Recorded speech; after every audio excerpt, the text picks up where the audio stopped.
Hello friend, জয় Shri Radha Madhav art আর আদি ফ্যামিলিতে আপনাদের সবাইকে স্বাগত জানাই। তো আজকে একটা দেখতেছো নতুন একটা ভিডিও লিয়ে পড়ছি। তো কোথাও ঘোরাঘুরি যাওয়ার ভিডিও হয়তো তোমরা এটি ভাবতেছো, কিন্তু আসলে এটা সত্যি যে আমি ঘুরতে যেতেছি। তো আমি এদিকে ট্রেনে বসেছি, তো দেখতেছো ট্রেনে বসে রয়েছি কি লিগিয়া। তো এদিকে আমরা যাবো আজকে উদয়পুর মাতাবাড়িতে। তো ভিডিওটা তোমরা কন্টিনিউ দেখতে থাকো, দেখলে হয়তো বুঝতে পারবা। তো আমার জন্মদিনের পরের দিন হঠাৎ করে প্ল্যান হয়েছে, তো আমার জালতারার লগে। তো হেরা কইতেছে যাইব, তো ভাবলাম না উদয়পুর মাতাবাড়ি এমনিও তো যাওয়া হয় না সেরকমভাবে, আর প্ল্যান করে তো একদমই যাওয়া হয় না। তো ভাবলাম না জায়গা। তো তারপরে এদিকে আমরা রওনা দিয়ে লাগছি। তো দেখো এদিকে সিট পাইছি না আমরা রেলে, তো যে কারণে কষ্ট নিচে বই আমরা যাওয়ান লাগছে। আর এদিকে আমরা এসেছি উদয়পুর স্টেশনে। তো স্টেশনটা অনেকটাই সুন্দর, খুবই ভালো লাগছে আমার। আমি আর আইসি না, এই ফার্স্ট টাইম আইসি। তো ভিডিওটা অনেক দিন আগের ভিডিও, তো আজকে এটা পোস্ট করলাম। তো অনেক দিন হয়ে গেছে ভিডিওটা করছি না। তো আমরা করছি মাতাবাড়িতে। তো চলো তোমরা দেখতে থাকো ভিডিওটা।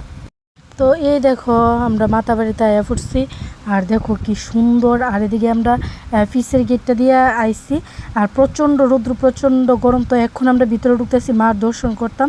তো আদৌ সেরকমভাবে মার দর্শনটা ঠিকভাবে হয়েছে না কেড়ে, কারণ ভিডিওর মাধ্যমে বোঝা যাইতেছে না, কারণ প্রচুর মানুষ আর খুব মানে ভিড়, যে কারণে দেখা হয়েছে না। আর প্রচুর ভিড় হয়েছে, আমরা যেদিন গেছিলাম এদিন প্রচুর ভিড় আসলো। আর সত্যি কী কমো, অনেকটা ভালো লাগবে, অনেকটা। আর এদিকে দেখো আমরা এদিকে দোকানের সামনে দাঁড়িয়ে রয়েছি, আর এদিকে আমার বিবি আমার এরকমভাবে জ্বালাতেছে, এইটা কিনে দিতাম সেটা কিনে দিতাম। আর আমি কি এত টাকা আনছি না, তো যতটুকু আনছি তারপরেও কিনে যেত, কিন্তু তাই না তো করে এই মানে দুনিয়ার জিনিস পছন্দ করে বজিটা আমি কিনে দিতাম। তো আমার তো আর এত হাঁটা না, এত কিছু কিনে দেওয়া নেই। তো যতটুকু সম্ভব আমি কিনে দিতাম। চাই এবার রাগ করে বয়ে রয়েছে ছেলে, আমার ভালো লাগতেছে না, কইতেছে আমার জিনিস কিনা দেবো, জিনিস কিনা দেবো। এত খেলনা কিনে দেওয়ান কি সম্ভব? তো তার মধ্যে আমারও শরীরটা বেশি ভালো না, কারণ সর্দি, এর আগে খুব জ্বর হয়ে গেছিলো, সর্দি হয়ে গেছিলো।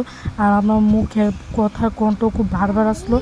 তো আমি এখন একটা এক্সট্রা ভয়েস করতেছি, কিন্তু খুব শরীরটা খারাপ আসতো। তো আমরা এদিকে ঘুরে টুরে মার দর্শন করে যেতেছি খাওয়ার টেবিলে। তো এদিকে আমরা দেখো খাওয়ার টেবিলে পড়ছি। তো সারাদিন এখানে রয়েছি। তো ট্রেন হয়েছে আবার 2:15 মনে হয় ট্রেনটা। তো আর কী কই 2:45 ট্রেন। তো এদিকে আমরা পড়ছি খাইতাম। তো এদিকে খাওয়াটাও আমরা শেষের পথে। তো খাইতে শেষের পরে তো আমরা এদিকে যাবো, এখন বাড়ির দিকে রওনা দিচ্ছি। তো আমরা এখন আর দেরি করে লাভ নেই। তো এদিকে আমার শাশুড়ি মাও গেছে, দেখো আমার বেবি লুয়ে রাখছে। তো আমরা এদিকে বাড়ির দিকে রওনা দিচ্ছি, কারণ প্রায় 2:30টার উপরে বেজে গেছে, কত তাড়াতাড়ি করে আমরা ট্রেন ধরতে হইব। তো যেই কারণে আমরা আবারও ঘুইরা আমরা যাবো উদয়পুর স্টেশনে। তো এই দেখো আমি স্টেশনে পড়ছি। তো সেরকমভাবে তোমরা পুরোটা ভিডিও আমি দেখাতে পারছি না, কারণ প্রচুর গরম আসছিলো, আর এদিকে আমার ভিডিও আসলো। তো বুঝতে পারতো একটা বাচ্চা লোক ভিডিওটা বানানো খুব একটা টাফ হয়ে জায়গা। তো এই জায়গা তো আজকে উদয়পুর স্টেশনে আমার ব্লগটা শেষ করতেছি। তো সবাইকে টাটা।